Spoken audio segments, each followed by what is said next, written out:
Yun, magandang araw mga katapyok. Mali, ito yung last 3 balls natin. Ito yung mga positioning. So si 7, hulugin natin siya sa side. Tapos yung preparasyon dapat, nandito lang. Kasi pag nalakas tira mo, baka dito makapunta bola maano. Kasi baka bumanda doon, dito mapunta, lalo wala kang preparasyon.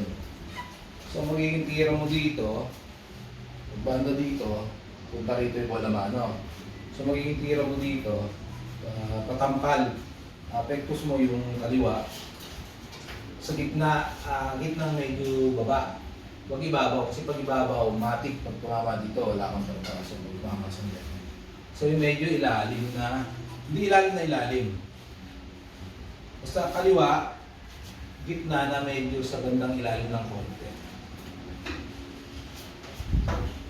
Yan. Ipat. Kaliwa, bandang ilalim ng konti. Tapos patambal na tira.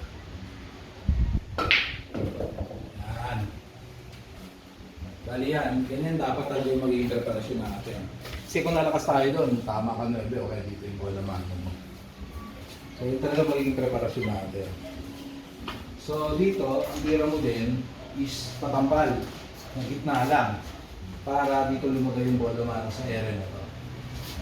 Yung tamang lakas lang. Hulugin natin sa corner.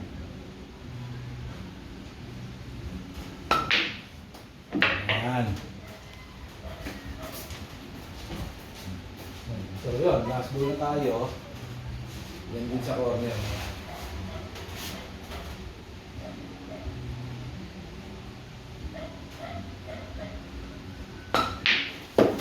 Yun. Dali. Hanggang sa muli mga katapyok. Maraming salamat.